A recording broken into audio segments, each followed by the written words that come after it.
శ్రీదేవి భాగవతము. సూతుడు సౌనకాది మహాముళ్లకు దేవీ భాగవతాన్ని ఇలా వివరిస్తున్నాడు. తన జనకుడైన విష్ణు యొక్క నాభి కమలం మీద కూర్చుని భాగవతాన్ని ఆలకించాడు బ్రహ్మ.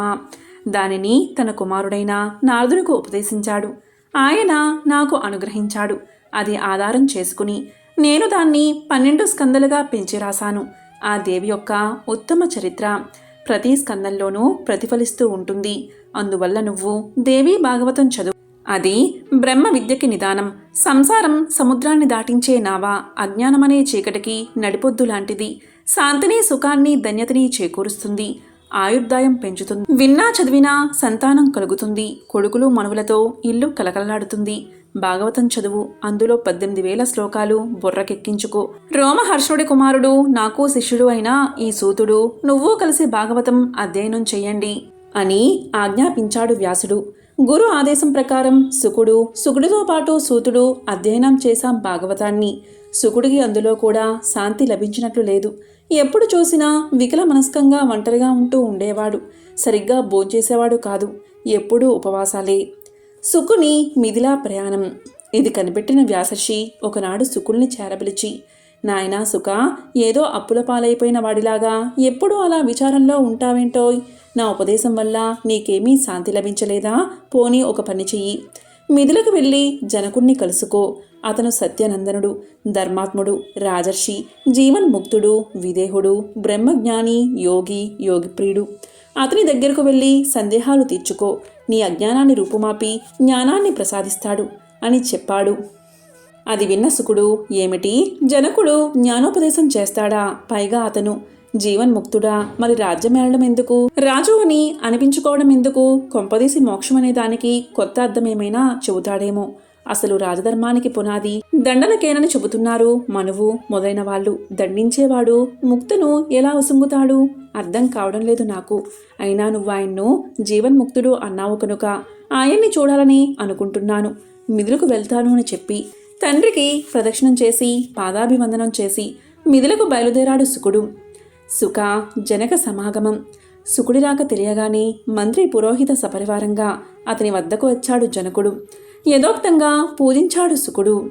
ప్రశాంతంగా ఆసీనుడు అయ్యాక, మహానుభావా, ఊరికే రారు మహాత్ములు అంటారు. నిస్పృహుడివి, మునీశ్వరుడువు అయినా నువ్వు ఎందు నిమిత్తము ఇలా వీచేశావో దయచేసి చెప్పు అని అడిగాడు జనకుడు. మా నాన్న వ్యాసుడు నాకు పెళ్లి చేయ సంకల్పించాడు. గృహస్థ ఆశ్రమం బందీఖానా వంటిదని. నాకు పెళ్లి వద్దు అన్నాను. అలా కాదురా, గృహస్థ ఆశ్రమంలో ఉండి కూడా ముక్తుడు కావచ్చు. కావాలంటే వెళ్ళి జనకుణ్ణి అడుగు. ఆయన చెప్పిందే విని నీ సందేహాలు తీర్చుకో అన్నాడు మా తండ్రి. సరే అని నీ వద్దకు వచ్చాను. జనక మహారాజా, నా సందేహాలు తీర్చు. తపస్సు, తీర్థం, యజ్ఞం, వ్రతం, తీర్థ సేవనం, జ్ఞానం అనే ఈ 7 దేనివల్ల మనిషికి మోక్షం లభిస్తుంది అని అడిగాడు సుకుడు. దానికి జనకుడు ఇలా సమాధానం చెప్పాడు. మోక్ష మార్గం అనుసరించే మనిషి ఏం చెయ్యాలో చెబుతాను విను. ఉపనయనం కాగానే వేదాభ్యాస నిమిత్తం గురుకులంలో చేరాలి. విద్యాభ్యాసం కాగానే గురుదక్షిణ చెల్లించి తిరిగి వచ్చి పెళ్లి చేసుకుని ఓ ఇంటివాడు కావాలి. గృహస్థ ఆశ్రమంలో ఉంటూ న్యాయమార్గంలో ఆర్జించిన ధనంతోటే జీవనాన్ని సాగించాలి. ఎవరి నుంచి ఏమీ ఆశించకూడదు. పాపాలకు దూరంగా ఉండాలి. నిర్ణీత కాలంలో అగ్నిహోత్రాదులు నిర్వహించాలి. ఎప్పుడూ శుచిగా ఉండాలి. సంతానాన్ని కనాలి. కొడుకులు మనవలు కలిగాక వానప్రస్థ ఆశ్రమాన్ని స్వీకరించాలి. వానప్రస్థంలో తపస్సు చెయ్యాలి. కామ, క్రోధ, లోభ, మోహ, మద మాత్సర్యాలు అని శత్రుషట్కాన్ని నిర్జించాలి. భార్యను రక్షించే భారం కొడుకుకు అప్పగించాలి. తన ఆత్మలోని ఆజ్ఞల్ని ఆరోపించుకోవాలి. పరిశుద్ధ వైరాగ్యం కలిగాక సన్యసించాలి. ఈ సన్యాసం పూర్తి విరక్తి కలిగిన వాడే పుచ్చుకోవాలి అన్నది వేదవాక్యం సుమా. వేదాల్లో ఉన్న 40 సంస్కారాలు గృహస్థుల కోసమే చెప్పబడి ఉన్నాయి. 8 సంస్కారాలు మాత్రమే ముక్తి కోరే వారికి చెప్పబడి ఉన్నాయి. అందువల్ల ఒక ఆశ్రమం నుంచి ఒక ఆశ్రమానికి వరుస క్రమంలో వెళ్ళడమే శిష్టానుశాసనం.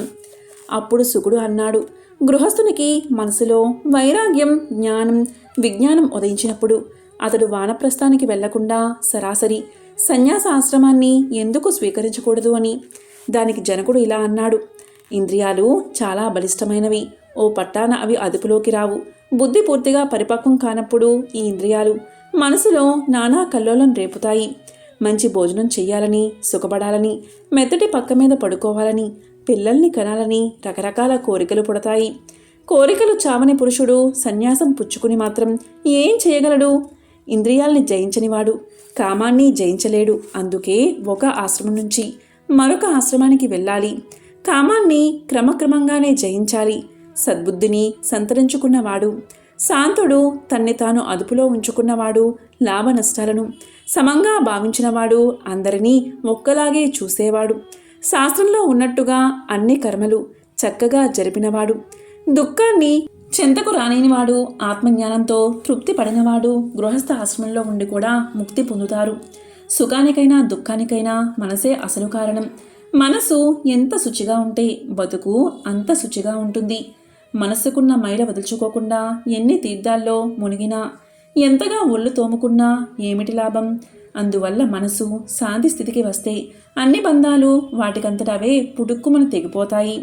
రక్షణ కోసమే వేదాలలో వ్యవస్థ ఉంది. ఆ వ్యవస్థే లేకపోతే వర్ణాచారాలు నశిస్తాయి. అందువల్ల వేదోక్తంగా నడుచుకోవడం చేతనే అందరికీ శుభం కలుగుతుంది.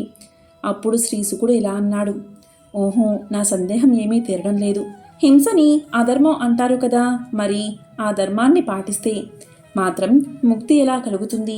పశుబలి, మాంసాహారం, సోమరసం తాగడం వంటివి వేదాల్లో తరచూ ప్రత్యక్షమయ్యే ఆచారాలు. సౌత్రామణ యజ్ఞంలో కళ్ళు తాగమని స్పష్టంగా ఉంది. జూదం మొదలైన వాటి వ్రతాలు అవి కూడా ఉన్నాయి. పూర్వం శశిబిందుడు అనే రాజు ఉండేవాడట. ఆయన గారు లెక్కనన్ని యజ్ఞాలు చేశారట. ఆ యజ్ఞాల్లో ఆయన చంపిన పశువుల తోళ్లు గుట్టపోస్తే వింధ్య పర్వతమంత ఎత్తు అయ్యాయట. ఆ గుట్ట మీద వాన కురిసి చర్మవతి అనే నది ఏర్పడిందట. అన్ని పశువుల్ని చంపిన ఆ మహారాజు చచ్చాక సరాసరి స్వర్గానికి వెళ్ళిపోయాడట. ఇలాంటి ధర్మాన్ని చెప్పి ఆ వేదాల మీదకి కూడా నాకు మనసు మలడం లేదు అనగా జనకుడు ఇలా అన్నాడు. వేదం చెప్పిన హింస హింస కాదు, అది అహింసే. ఆసక్తితో చేసినప్పుడు మాత్రమే అది హింస అవుతుంది. అలాగే ఆసక్తి, అహంకారం లేకుండా చేసిన కర్మ అకర్మగానే పరిగణించబడుతుంది అన్నారు వేద పండితులు. అందువల్ల గృహస్థులు కూడా ఆసక్తిని, అహంకారాన్ని విడిచి కర్మ చేయడం వల్ల ముక్తులే అవుతారు అనగా శుకుడు ఇలా అన్నాడు. మాయలో మునిగిపోయి ఉన్న మానవుడు ఆసక్తి లేకుండా ఎలా ఉంటాడు? ఏదో శాస్త్రాల్లో 4 ముక్కలు వంట పట్టించుకుని ఇది నిత్యం, ఇది అనిత్యం అని తర్కిస్తామే తప్ప మనసులో గూడు కట్టుకున్న మోహం ఎలా వదులుతుంది? దీపం దీపం అని అరిచినంత మాత్రాన చీకటి ఎలా పోదో అలాగే కేవలం శాస్త్ర జ్ఞానం వల్ల ఈ మాయ అనే అంధకారం నశించదు. దేనియందు ద్వేషం లేకుండా ఉండడమే పండిత లక్షణం. కానీ గృహస్థులకు అది వీలు కాదు. ఎవరి విషయమో ఎందుకు, నీ సంగతే మాట్లాడు. నీకింకా ధనవాంఛ తీరలేదు. రాజసుఖాల అనుభవం మీద, విజయ సాధన మీద నీలో కోరిక ఇంకా మిగిలే ఉన్నాయి. అయినా నువ్వు జీవన్ముక్తుడివి అంటే అదెలాగో అర్థం కావడం లేదు. నేరస్తుల పట్ల ద్వేషం, సాధువుల పట్ల సద్భావం ఉండనే ఉన్నాయి నీలో. సర్వపర భేదం నశించిన వాడివి నువ్వు విదేహుడు ఎలా అవుతావు? ఉప్పు, పులుపు, తీపి, చేదు, వగరు, కారం నీ జిహ్వకి తెలుస్తూనే ఉన్నాయి కదా. మెలకువ, నిద్ర కలగడం అనే అవస్థాత్రయం నీలో ఉంది. అలాంటప్పుడు నీ కుతిరి అవస్థ ఎలా అబ్బుతుంది? చతురంగ బలాల్ని ఉంచుకున్నావు నీ దగ్గర అంటే నీకు శత్రుభయం ఉన్నట్టే కదా. దండని దండ అని, పాముని పాము అని అంటావు కదా. మరి నువ్వు సమవర్తివి ఎలా అవుతావు? రకరకాల రాగద్వేషాలు నీలో ఉన్నా నువ్వు విముక్తుణ్ణి అని చెప్పుకుంటున్నావు. రాజుగా నిత్యం ఏదో ఒక చింతలో కాలం గడిపే నీకు నిశ్చింత ఎలా ఉంటుంది అని అడిగాడు శుకుడు. ఈ విధంగా సూతుడు సౌనకాది మహాములకు దేవీ భాగవతాన్ని వివరిస్తున్నాడు. ఓం శ్రీ మాత్రే నమః.